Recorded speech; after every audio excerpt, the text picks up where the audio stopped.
Well, hello, I'm Chris. Let me introduce myself. I run BCC, Pro Carpets and Flooring. We literally run a company to help people get new carpets and flooring in their houses at reasonable cost. We don't have many overheads, so we try to keep the cost as low as possible to help our customers. In this little video, I'm going to make a, what do you call it? Look at me stumbling on my words. I'm going to make a little video to help you learn how to measure your flooring, measure your rooms, measure your staircases. All of this is going to be a pen and paper exercise. So I'm going to set it up in a minute and get on with it and show you the best ways to measure your floor so you don't make any mistakes and you can give us a rough idea. I mean, we will always come out and measure for you anyway, but you can give us a rough idea over the phone or over the internet what carpet you need, so we can give you a rough price on what your job will cost. Like I say, all our costs are very, very, very reasonable. We're in this job to help the customer and to support our families. We're not here to buy holiday homes, we're just supporting our families. So right, let's crack on and I'll get set up and we'll start this exercise. Thank you. Okay, what can I tell you? Let's crack on. Let's, for argument's sake, you want to measure a bedroom. First things first, get yourself a pen and paper, draw the shape of the bedroom. I'm not going to make it square because that would be too easy. So, draw the shape of the bedroom as a plan, as you see it from the top down.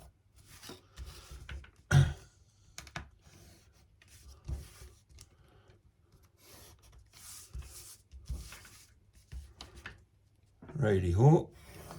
So, there's the shape of the bedroom. It's got a little, I don't know if you can see that actually. Right, there we go. It's got a doorway on this little dog leg. A lot of people will be able to identify the shape of this bedroom. A lot of bedrooms are this shape. So let's first and foremost mark in the doorway. A lot of the time this is where people go wrong when they're measuring things. They'll not measure into the doorway, or they'll measure across here, and that's not the right measurement. So if we're going to measure this room, let's say, as I said before, we're not going to measure across this piece. We're going to measure for the furthest away part. So your carpet usually comes in 4 metre wide. So let's say this is 380 wide. So we're going to write 3.8. That measurement will be from this wall here to over here. So I would suggest that you start here. I don't know if you can see that. Let me just move this camera a little. My suggestion would be that you put your tape measure here and measure across in 10 centimetres through the doorway. So you're actually going to measure where I'm going to put this dotted line. So there you go, that's your 3.8. Okay, and then the other measurement we're going to need is down the length of the room. Now that can be any length. Carpets are quite big when they come off the roll, they get cut to size. So they're usually 4 metres wide, so your carpet would be 4 metres wide, or 5 metres, they come in 5 metres as well. And whatever the length of your room is. So let's say the length of your room is 4.5 metres. 4.5. And we're going to measure from that wall there to that wall there. And then we're going to add 10 or 20 centimetres. So we're going to have plus 10 or 20 centimetres to allow excess, just so the carpet fitter's got enough carpet to cut it properly. You know, there's no point in measuring from there to there. It might be cut slightly short, or, you know, that it won't give the carpet fitter much carpet to work with. Okay, so then we're going to make a dotted line 10 centimetres by that wall, and this carpet would therefore be, as I said, it comes in 4 or 5 metre widths. In this particular instance, we'll call it a 4 metre width. Yeah, so 4 metres wide It comes in 4 metres, so that's big enough to get your 3.8 out of. And 4.5 metres long in the room. We'll add 20 centimetres, so we'll call it 4.7 metres long. Okay, that's a bedroom that shape. Obviously that could be reversed, or there could be, I don't know, another dog leg in here or another alcove. So you would still just measure it the same. You know, making sure you're going for the two largest points of the room, there and there, to the two largest points of the room. I mean, you could have a bay window in there or something. So you would want to measure 20 centimetres past the bay window from this edge.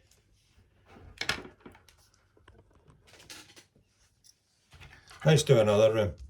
Let's actually call this room square. I don't know why I called the first room a bedroom, because it could be any room. It could be a living room, that shape.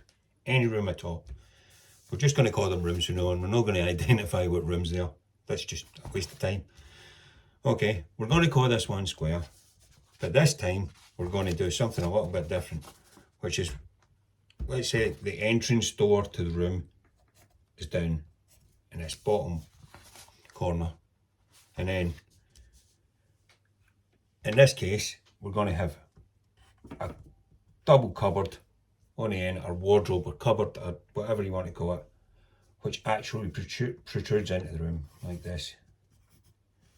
Now, when this situation happens, or this is the setup that people have got, some people want their cupboard to be carpeted, some people don't.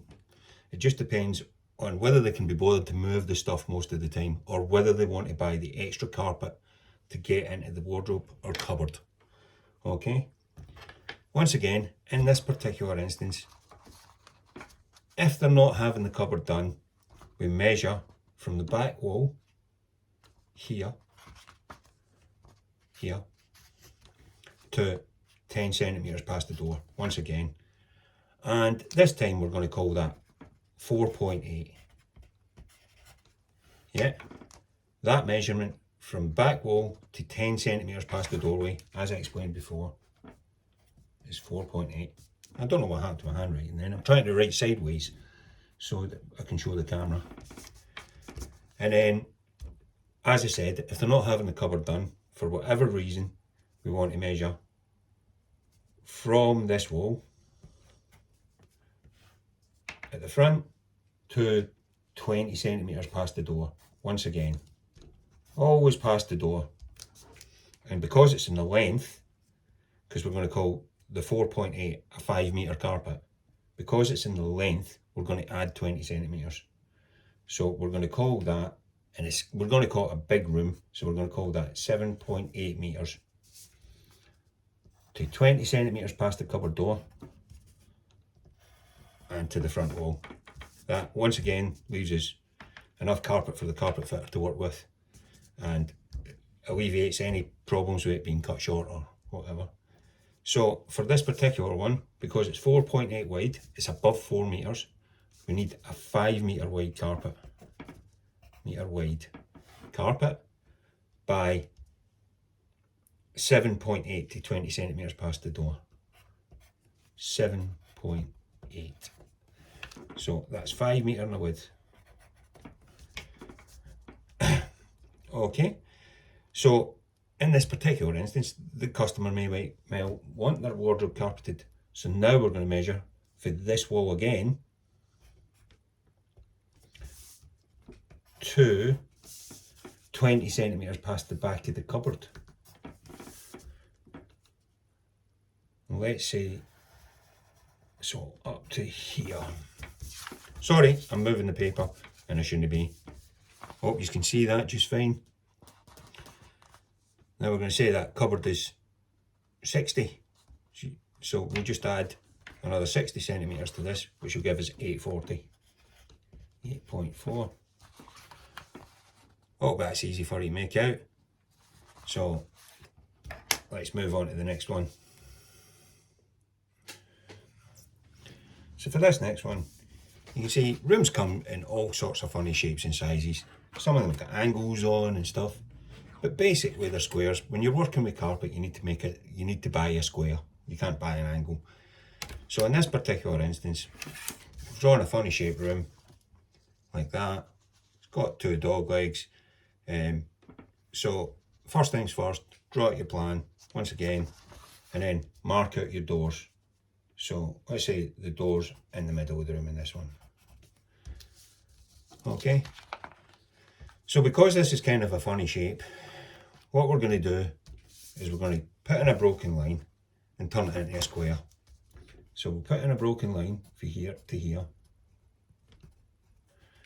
and put in a broken line from here to here. A side square, I meant rectangle. So you can see that the carpet is going to be that shape. Okay, so what you're going to have to do with this one is, as before, measure from the back wall here to 10 centimetres past the door. We'll just call that 3.8 again to make it easy. Then we're going to measure from this bottom wall upwards to here. Now, I hope this doesn't confuse anybody, right? We're going to call that measurement, let's call it 3.5. 3.5. But as you can see, we haven't quite made it to the end of the carpet yet, because we've got to fill up this area here. So then we're going to take a measurement of this area, and we're going to call that 0.5, so that's 50 centimetres. 0.5 or 50 centimetres, 0.5 or 50 centimetres. Then we're going to add on our 20 centimetres, so the carpet fitter's got something to fit with.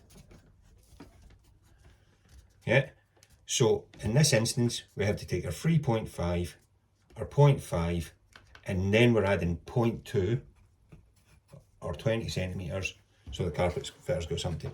So now it's going to be 3.5, 4 metres plus 20 centimetres, so it's 4.2.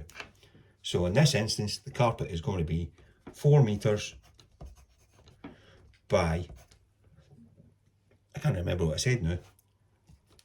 The 3.5, 0.5 be 0.2. You could easily have just measured that as 0.7. So we're 4.2 metres. 0.2 metres in the length. And that's how we do it. I think, to be honest, you just have to look at your room, make a plan, see what shape it is, and measure at the 2 widest parts of the room. It's not very often that this situation will arise where you've got to add numbers together, but the 2 widest points of the room are where you want to be measuring your carpets from. Not from here to here or here to here, and every time you have a doorway you have to go through it, further through it, 10 centimetres, make sure you've got enough. If you've got really thick walls, you might even be worth adding 20 centimetres to make sure, but most carpets 10 centimetres would be more than enough. Okay, let's move on to new territory. Landings and stairs. I think I've numbered these to 1 to 4. Most people will identify with the shape of landing they've got. Most people will have these shapes of landing.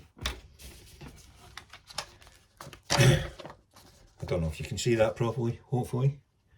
So either one that goes off, the stairs will be coming up on this L shape here, or coming up on that L shape, or they'll be coming up the middle and you've got a kind of horseshoe shape, or you've just got a straightforward straight landing, comes up here. Now when you're measuring these, I'll just go over it briefly. Usually landings have lots of doors off them. So as you're coming up the stairs, let's pretend this is a, now there's some little bug flying around here annoying me. Let's pretend this is a 2-bedroom house for the top 2. So you would normally come up the stairs, you'll have the door to your bathroom, and then you have the door to your 2 bedrooms. So that's 3 doors in total. When you're measuring it, measure it for, actually let's make this a 3-bedroom house. So we'll put another bedroom here because it just makes it easier for me to explain. So when you're measuring your landing, you measure it from 10 centimetres inside the doorway 10 centimetres inside the doorway, yeah, and 10 centimetres inside the doorway, and you measure it as widest points. So usually they'll be about 2 metres 10 across, so all the way to the wall that's at the top of the stairs and all the way into the doorway. So let's say that's 2.1. And then it may be, well, you've got 2 doors, you've got a little space. So let's say it's 3 metres long. 3 metres. Measure it 10 centimetres into the doorway and 10 centimetres into the doorway. And then, to be honest with you, it's the same reflected on that side. It just depends on what way your house is built. A lot of houses look like this. I know that a lot of landings and stairs are all different, but a good majority of these houses these days look like this and have like L-shaped or dog-leg landings. So we can just reflect that on the other side. Just once again, put a doorway in the end of this one, that way, and then we'll call that the bathroom. As I said, it doesn't really matter. And we'll put 2 bedrooms there. So because it doesn't have a doorway in the end, we can measure to the wall, but we don't have a doorway in this end, so we're going to go 20 centimetres past. To be honest, over shorter distances, you don't quite have to go 20 centimetres past, maybe 10's enough, or 15. So we will measure from there to your 20 centimetres past. We'll say it's 320. And then, because you've got a door on either side of the landing, we'll measure 10 centimetres past the door. And 10 centimetres past the door. Now, like I say, if you live in a big old house with big thick walls, these recesses might be bigger than 10 centimetres. It's unlikely, but for the best part, so we'll put that at 210. When you're ordering your carpet, these are the measurements we will need. You don't have to worry about measuring the stairs so much. We'll be able to work it out. We make plans from the measurements that you give us. And of course, we will come out and measure. We would never turn up the whole stairs and landing without coming to measure it. Same again, this is just a horseshoe. In a house this shape, maybe this is a 3-bedroom house. A bedroom off here, a bedroom off here, a bedroom off here, and a bathroom off there. Oh, I didn't do a very good job of that. So you've got a doorway, doorway, doorway. Always mark your doorways, and you can't go wrong. And an example 3, we'll measure 10 centimetres past the doorway and 10 centimetres past the doorway, and we'll call that, we'll make it quite a large landing. We'll call that 380.8, and then it's shorter in that direction. So because there's no doorways on this wall, we can come for the back wall to, I'm going to say 20 centimetres just for no confusion, but 10 or 15 centimetres would be fine. And we can call that 210. If it is 210, 10 across there. And as I said, I mean, when you're contacting us, you can just count the stairs, and as long as they're a normal size stair, we'll be fine, and we'll always come and measure. Same again, just count the stairs, measure into your doorways. We'll mark off some doorways. Just mark off 3. It gets a bit messy for you to see otherwise. We'll say that's 380 wide, 0.8 wide. And the whole way this shape would normally be quite narrow, so we'll call it 1.2, and measure past your doorways, so we'll call it 1.4. 1.4. Forgive the messy handwriting, as I said, I'm trying to do this sideways. 1.4. And when you contact us with the measurements, we will be able to work out what excesses you have off your square piece of carpet. Because remember, carpets come 4 metre wide. And we will be able to know how many stairs we will get out of the excess piece, and we'll always do it the most economical way so that we're using as little material as possible and saving you money at the same time. Okay, that's that done. If there's any confusion, we'll always come and measure. We love to measure because then we know that everything's right and we're not going to have any problems. Okay? Well, I hope that wasn't too confusing for everybody. As I say, we'll always come and measure. It's just to give you an idea what things might cost if you're that way inclined that you want to have a wee measure and send us measurements or whatever. But we'll always come and measure anyway and bring samples and so on and so forth. Anyway, that was my little video on measuring. It was good to chat and show you how things work, and we'll see you again later. Cheers. Bye.